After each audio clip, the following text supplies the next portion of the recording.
October 12, 2018, 2:47 a.m., Interrogation Room B, Portland Police Department. A man sits across from two detectives, hands trembling, face pale. For 6 hours, he's maintained his innocence. And then suddenly, he breaks. "I did it," he says. "I killed her."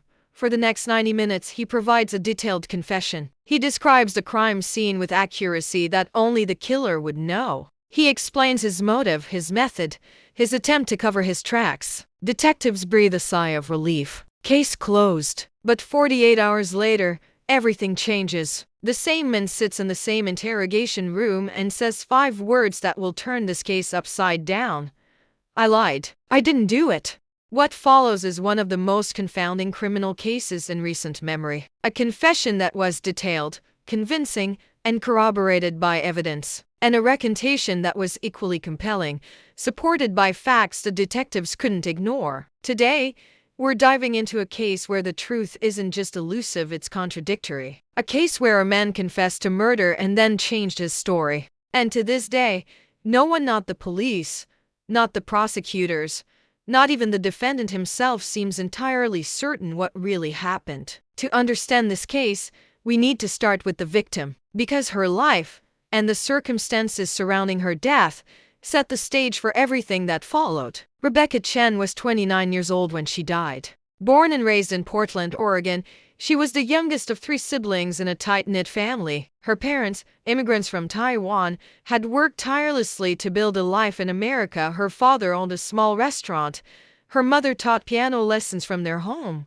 Rebecca inherited her parents' work ethic and determination. She graduated from Portland State University with a degree in social work and immediately threw herself into her career. She worked for a nonprofit organization called Hope Harbor, which provided services to homeless youth and at-risk teenagers. Her colleagues described her as dedicated, compassionate, sometimes stubborn in her commitment to helping others. "Rebecca didn't know how to give up on people," said her supervisor, Maria Santos. "Even the kids everyone else had written off, Rebecca would keep fighting for them."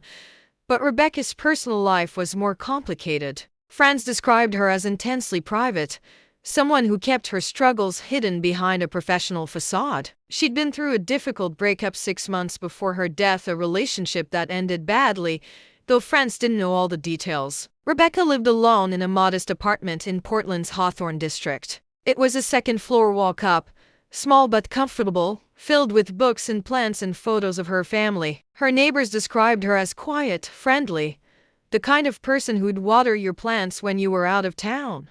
On October 9, 2018, Rebecca didn't show up for work. This was unusual. Rebecca was religiously punctual, often arriving early and staying late. When she didn't answer calls or texts from colleagues, her supervisor Maria became concerned. At 11:30 a.m., Maria drove to Rebecca's apartment. The door was locked. She knocked, no answer. She called Rebecca's phone. It rang inside the apartment, but no one picked up. Maria contacted the building manager, who agreed to check on Rebecca's welfare. What they found would launch a homicide investigation that continues to puzzle investigators to this day. Rebecca Chen was dead. Her body was found in her bedroom, lying on the floor beside her bed. The cause of death: asphyxiation. She'd been strangled with what forensics would later determine was a bathrobe belt, her own, which typically hung on the back of her bathroom door. There were no signs of forced entry, no signs of robbery. Her laptop, phone, jewelry, cash were all untouched. The apartment wasn't ransacked. In fact, everything looked relatively normal, almost deliberately arranged to appear undisturbed. The medical examiner determined Rebecca had been dead for approximately 36 to 48 hours, meaning she'd been killed sometime late on October 7th or early October 8th. Forensic evidence told a story, though not a complete one. There were no defensive wounds on Rebecca's body, suggesting the attack happened quickly or she was incapacitated somehow before being strangled. Toxicology reports showed no drugs or alcohol in her system, no evidence of sexual assault. What investigators did find were trace amounts of DNA under Rebecca's fingernails, not her own. They found several fingerprints in the apartment that didn't belong to Rebecca. And they found something else: a single hair, caught in Rebecca's hand, that forensics determined came from someone other than the victim. This DNA evidence would become crucial. It was entered into databases, compared against known offenders, tested against any suspects that emerged during the investigation. And eventually, it would lead to Daniel Mercer. Daniel Mercer was 32 years old, a Portland native with a complicated past. He'd struggled with substance abuse in his 20s, had a few minor arrests for possession, spent time in and out of rehabilitation programs. By his early 30s, he'd gotten clean and was trying to rebuild his life. He worked part-time at a warehouse, lived in a shared apartment in southeast Portland, and attended NA meetings regularly. By all accounts, he was trying hard to stay on the right path. But Daniel had a connection to Rebecca Chen, one he initially failed to disclose to police. When detectives canvassed Hope Harbor, Rebecca's workplace, interviewing staff and clients, Daniel's name came up. Several staff members mentioned that Rebecca had been working with a young man named Daniel, though they couldn't remember his last name. He'd been in the program about 8 months earlier, seeking help with housing and job placement after completing rehab. Detective Amanda Foster, lead investigator on the case, tracked down Daniel through Hope Harbor's records. She brought him in for questioning on October 10th, just one day after Rebecca's body was discovered. Initially, Daniel was cooperative. Yes, he'd known Rebecca. She'd helped him find housing and connected him with job opportunities when he was fresh out of rehab. He was grateful to her. He hadn't seen her in months, though. Their interaction had been purely professional. Detective Foster asked Daniel where he was on the night of October 7th and morning of October 8th. Daniel said he'd been home alone. He'd worked a shift at the warehouse until PM on the 7th, then gone home. No witnesses, no alibi. Foster asked if Daniel would be willing to provide a DNA sample. Daniel hesitated, then agreed. "I have nothing to hide," he said. 3 days later, the lab results came back. The DNA found under Rebecca's fingernails, the hair clutched in her hand, and several fingerprints in her apartment all matched Daniel Mercer. On October 13th, Daniel was arrested and charged with the murder of Rebecca Chen. The arrest made headlines. Local news covered it extensively. Man arrested in brutal slaying of social worker who helped him. The narrative was compelling: a troubled man, helped by a compassionate social worker, who then betrayed and killed her. The public wanted justice. Daniel's court-appointed attorney, public defender Sarah Rodriguez, faced an uphill battle. The DNA evidence was damning. Her client had lied about not seeing Rebecca recently. The forensic evidence proved the ED had physical contact close to the time of her death. He had no alibi. And now, police had obtained a warrant to search his apartment. In Daniel's bedroom, investigators found something that made the case seem open and shut: a journal. In entries dated weeks before Rebecca's death, Daniel had written about feeling angry, betrayed, desperate. One entry mentioned Rebecca by name. "She promised she'd help, but she gave up on me like everyone else." The prosecution had motive, opportunity, and forensic evidence. They had a suspect with a criminal history, no alibi, and writings that suggested he harbored resentment toward the victim. Everything pointed to Daniel Mercer's guilt. But Daniel maintained his innocence. In initial interviews with his attorney, he insisted he hadn't killed Rebecca. Yes, he'd known her. Yes, he'd been upset with her at one point. She'd referred him to a different social worker when his needs exceeded what Hope Harbor could provide, and he'd felt abandoned. But he'd never harmed her. He would never harm her. Sarah Rodriguez reviewed the evidence with growing despair. How could she defend this? The case was overwhelming. Unless Daniel could explain how his DNA ended up at a crime scene, unless he could provide an alibi, unless something miraculous happened, he was going to be convicted. And then the interrogation began. October 12, 2018. 8:47 p.m. Daniel Mercer has been in police custody for 32 hours.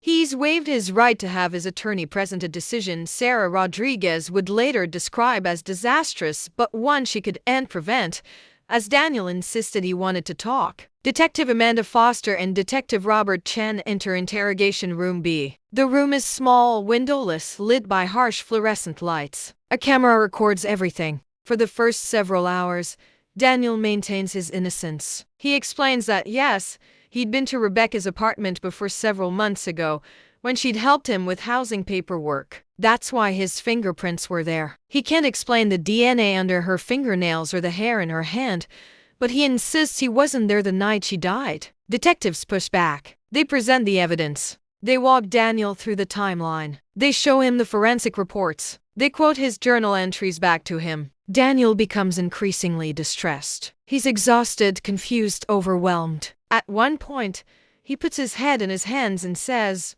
"I don't know. I don't remember. Maybe I did something I don't remember." This is a critical moment. Detectives would later testify that Daniel was never physically coerced. He was given breaks, offered food and water, told he could stop the interview at any time. But psychological pressure? That was intense and unrelenting. Daniel, Detective Foster says in the recording, "The evidence doesn't lie. Your DNA was all over that crime scene. Your fingerprints were there. You were angry with Rebecca. You wrote about it in your journal. We know you did this. What we need to understand is why. Help us understand." At 2:34 am, nearly 6 hours into the interrogation, Daniel breaks. "Okay," he says, voice barely above a whisper. "Okay, I did it." What follows is a 90-minute confession that seems to provide all the answers investigators have been seeking. Daniel describes going to Rebecca's apartment on the evening of October 7th. He says he'd wanted to talk to her, to explain how hurt he felt by her abandoning him when he needed help most. He says Rebecca let him in. They'd had a professional relationship. She trusted him. They talked in her living room. The conversation became heated. He'd brought up old grievances, accusations that she'd given up on him. Rebecca defended herself, said she'd done everything she could within her job parameters. Daniel claims he just lost it. In his confession, he describes a moment of rage, of reaching for the bathrobe belt, of wrapping it around Rebecca's neck. He describes her struggle, brief and futile. He describes her going limp in his arms. He says he panicked. He laid her body in the bedroom, tried to make it look like she'd just fallen asleep.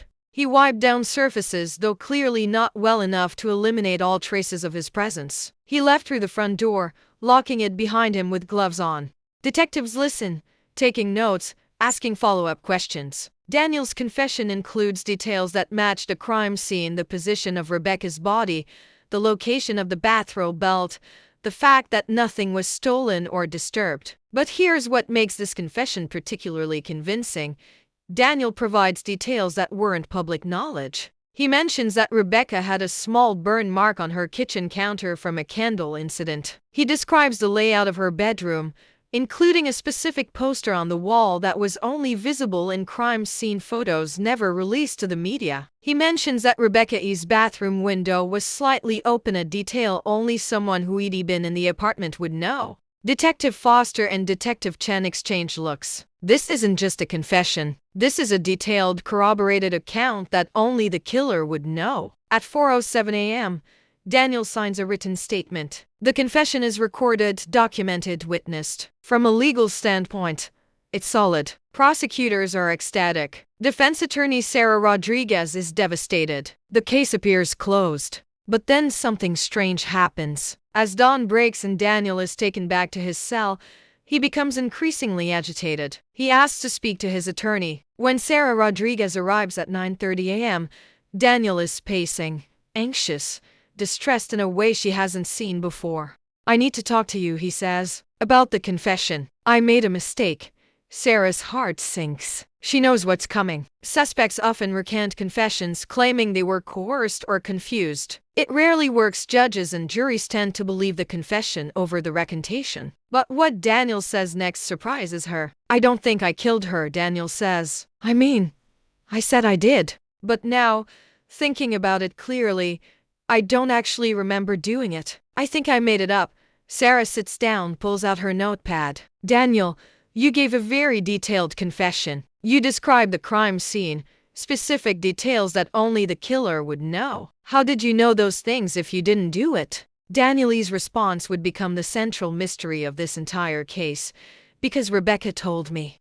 And the days following his confession, Daniel Mercer developed a new story, one that was both bizarre and surprisingly difficult to disprove. According to Daniel's recantation, his confession wasn't based on memory of committing the crime. It was based on a conversation he'd had with Rebecca Chen while she was still alive. This is Daniel's new account, On October 6th, 2 days before Rebecca was killed, Daniel had gone to her apartment, not to harm her, but to apologize for the angry journal entries he'd been writing. He'd been in therapy, working through his feelings of abandonment, and part of his process was making amends. Rebecca had let him in. They talked. It had been emotional but ultimately positive. Rebecca explained her perspective.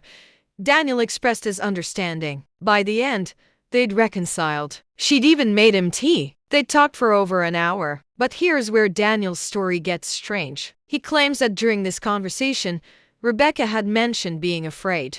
She told him someone had been harassing her, following her, calling her, leaving notes. She didn't know who it was, but she was scared.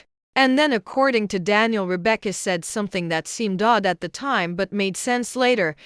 If anything happens to me, it'll look like an accident or like I let someone in. The windows, the door, everything will look normal because I always keep them that way. Daniel claims Rebecca went on to describe specific details about her apartment: the burn mark on the counter, the poster in her bedroom, the open bathroom window she kept cracked for ventilation. She was processing her fear out loud, imagining worst-case scenarios. She was basically describing how someone could kill her and make it look like she'd let them in willingly, Daniel told his attorney. When the detectives were interrogating me, showing me evidence, telling me my DNA was there, I was exhausted, confused. I started thinking maybe I had done it. Maybe I'd had some kind of blackout or break from reality. And all those details Rebecca had told me about her apartment, I remembered them, and they fit with what the detectives were saying. So I confessed to something I thought I must have done, but looking back, I think I was just repeating what Rebecca had told me would happen if someone killed her.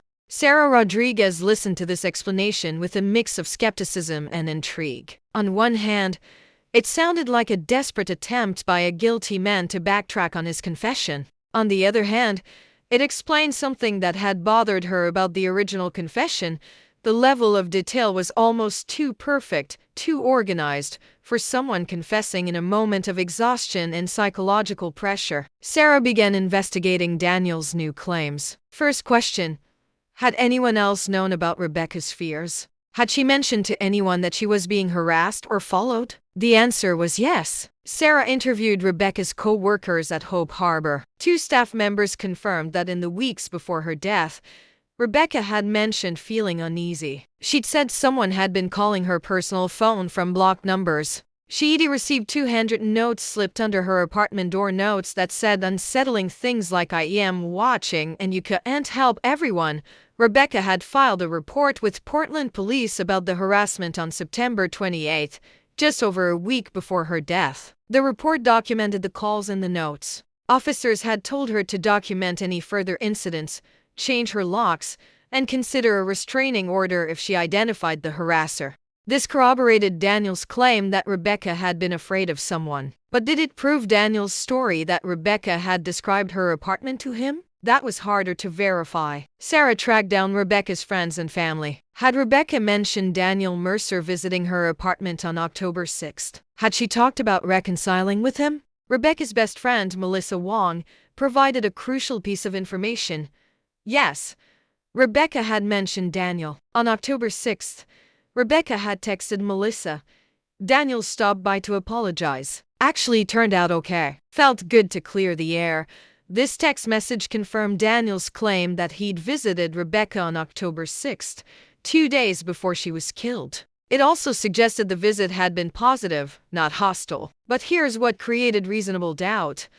If Daniel had visited Rebecca on October 6th, that could explain his DNA at the scene. Transfer of DNA, fingerprints, hair, all of that could have occurred during a peaceful visit 2 days before the murder. Sarah brought this information to Detective Foster, who was less than pleased. Foster argued that Daniel's recantation was a calculated move by a guilty man who realized his confession could be attacked. The detail about Rebecca describing her apartment to him? Foster thought it was a clever lie, a way to explain away his knowledge of the crime scene. But Foster had to admit, the timeline now had a problem. If Daniel had been at Rebecca's apartment on October 6th, and Rebecca was killed on the 7th or 8th, the forensic evidence wasn't quite as damning. DNA and fingerprints don't have timestamps. They prove Daniel was there at some point, but not necessarily when Rebecca was killed. The case that had seemed closed was now wide open again. The prosecution had a confession, but confessions can be false, especially when suspects are exhausted and psychologically pressured. They had forensic evidence, but it could be explained by a visit that happened before the murder. What they didn't have was definitive proof of when Daniel Mercer had last been in Rebecca Cheney's apartment. And without that, reasonable doubt had entered the equation. Sarah Rodriguez filed a motion to suppress Daniel's confession, arguing it was the product of psychological coercion and exhaustion. She argued her client had confessed to a crime based on details he'd learned from the victim herself, combined with suggestive questioning from detectives who were convinced of his guilt. The motion was granted. The confession was ruled inadmissible. Daniel Mercer's trial began on March 15, 2019. 6 months after Rebecca Chen's murder. The prosecution, now without the confession, had to rely entirely on forensic evidence and circumstantial details. They presented the DNA, the fingerprints, the hair found in Rebecca's hand. They presented Daniel's journal entries showing anger toward Rebecca. They argued that Daniel had motive, opportunity, and physical evidence linking him to the crime. The defense countered with Daniel's visit on October 6, corroborated by Rebecca's text to her friend. They argued the forensic evidence proved presence, not murder. They brought in expert witnesses on false confessions, explaining how psychological pressure and exhaustion can lead innocent people to confess to crimes they didn't commit, especially when they're provided with crime scene details during interrogation. Most critically, the defense pointed out what the prosecution couldn't explain.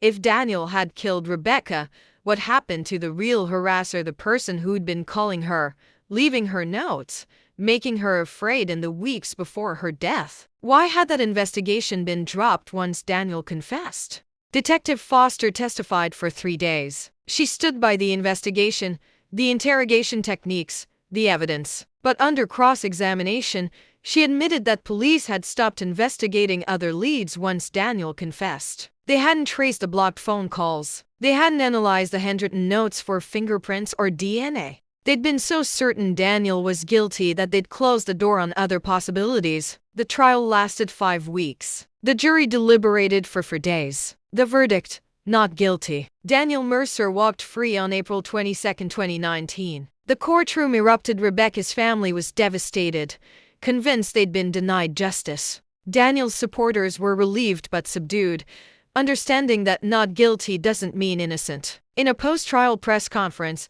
the prosecution expressed disappointment but respected the jury's decision. Detective Foster stated she remained convinced Daniel was responsible for Rebecca's death, regardless of the verdict. Sarah Rodriguez, Daniel's attorney, made a simple statement: "My client maintained his innocence from the beginning. Yes, he confessed, but confessions aren't always true, especially when they're extracted under pressure." The jury saw reasonable doubt, and that's all we asked for.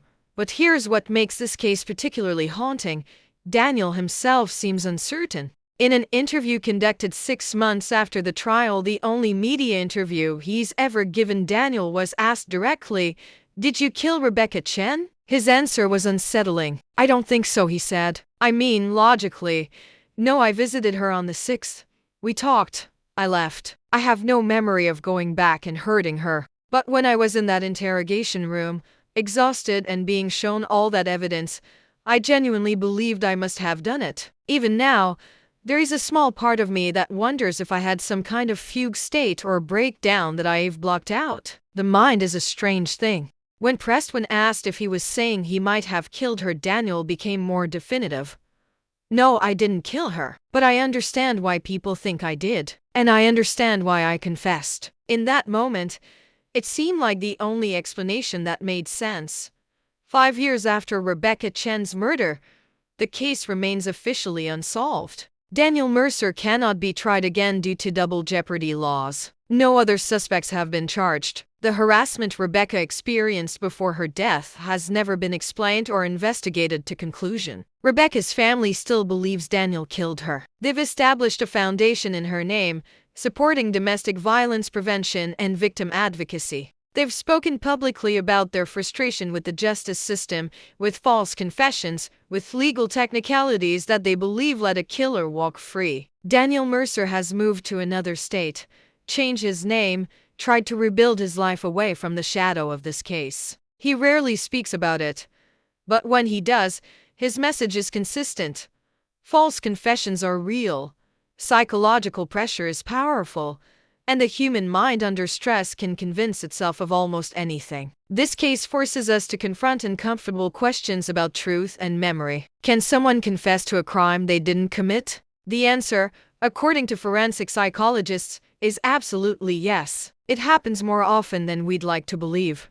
But can someone commit a crime and genuinely not remember it? That's murkier. Dissociative states, fugue episodes, trauma-induced amnesia, these are real phenomena, though rare. What we're left with is a case where multiple truths seem possible simultaneously. Daniel Mercer could be a murderer who recanted his confession when he realized it could be challenged. Or he could be an innocent man who falsely confessed under pressure and then had the courage to take back that confession despite how guilty it made him look. Or he could be something in between, someone whose mind has blocked out actions too traumatic to confront. Rebecca Chen deserved better than this. She dedicated her life to helping others, and she died violently alone, at only 29 years old. She deserved an investigation that pursued every lead, not just the most convenient one. She deserved justice that was certain, not compromised by interrogation tactics that produced a confession later deemed inadmissible. Her case is a reminder that the criminal justice system is built on humans and humans are fallible.